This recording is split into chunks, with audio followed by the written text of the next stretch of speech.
right, there we have a live shot of Susan Delacourte's boots. She is bureau chief here with the Toronto Star, so what she wears matters.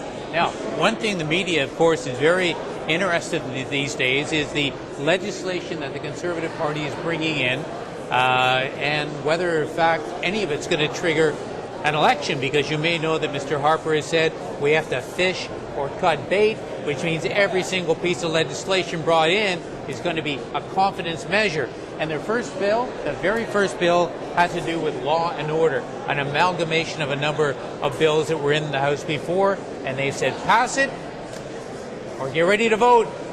Are we going to do it? Is there going to be an election? Will Bill C2, as is known, trigger anything? Well, I want to introduce you now. You probably know Marlene Jennings. She is our justice critic of the Liberal Party. Marlene's been on the show a couple of times before. Marlene, set the scene for us. Yes. C2, this law and order stuff. Of course, they say the Liberals are soft on criminals, right? Okay. What are we going to do? Is this a bill we can live with, or is it going to trigger consequences? You know what? Mr. Harper, again, is trying to pull the wool over Canadian eyes. He's been saying that his bills did not become law because the opposition, and in particular the Liberals, blocked his bills. Well, let's look at the facts. His Omnibus bill contains 5 bills. C10, which is the mandatory minimum penalties for firearm-related offences. We actually tried to double the offences. We didn't succeed. We didn't support that bill, and we still do not support that bill. C22, raising the age of consent from 14 to 16. That bill the Conservatives tabled in June of 2006. September came around, they still hadn't moved to second reading. October came around, they still hadn't moved it to second reading. We Liberals supported that bill unconditionally. So on October 26, 2006, we offered to fast-track that bill. If the Conservatives had been really concerned about protecting our young Canadian children from sexual predators, they would have taken us up on the offer, and it would have been the law for almost a year now.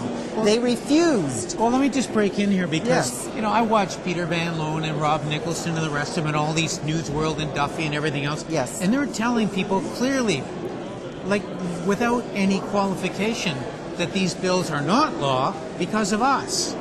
I mean, how can we have such a polar opposites? But that's typical Conservatives. I've sat in the House and actually read out transcripts, official transcripts of words of the Prime Minister, for instance, calling Maher Arar a terrorist in November 2005. He stands up and denies he ever said it.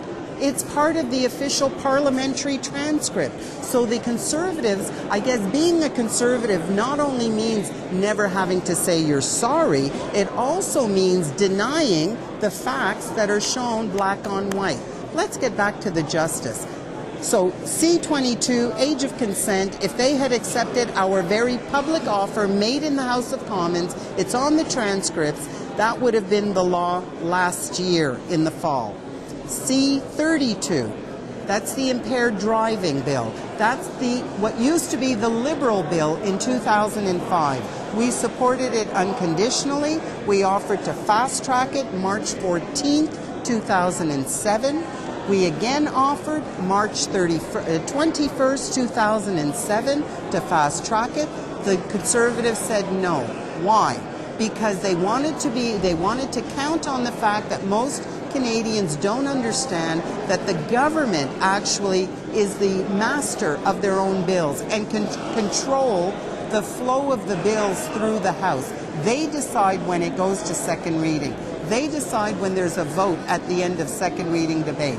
They decide when there's a vote at report stage.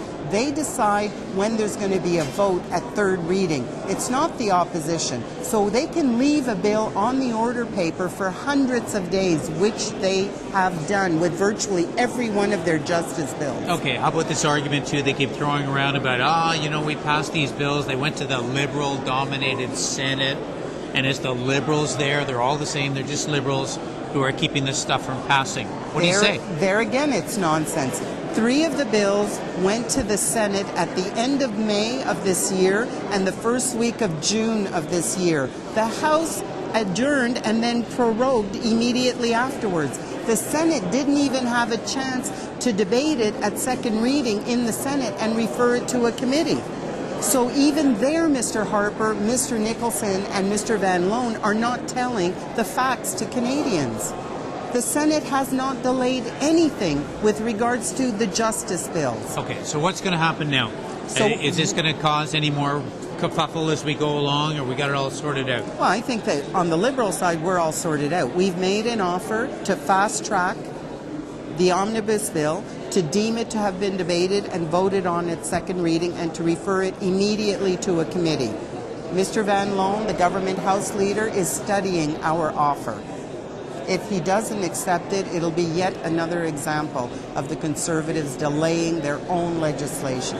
Could they trip us into an election on this? They shouldn't be able to. We already adopted 3 of the bills. The 4th bill we had supported and reported back to the House with absolutely no amendments, and we intended on voting in favor of it again in the House. Last question.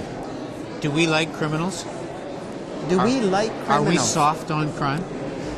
We're tough and effective on crime. We understand that there are several aspects to making Canadians safe. 1, prevention. We have to invest in our children. We have to invest in our families. We have to attack poverty and homelessness, affordable housing, proper training. Those are things that we have to attack. We also have to ensure that we have sufficient resources for our law enforcement, for our Crown prosecutors, for our judges, so that when someone commits a crime, there's a really good chance that they are going to get caught, and then when they do get caught, that they will be prosecuted rapidly, and if found guilty, that they receive the proper sentence. We also believe in investing in rehabilitation, in detox centers, in substance abuse, dealing with the reduction of substance abuse, because we see all of that as factors that contribute to crime.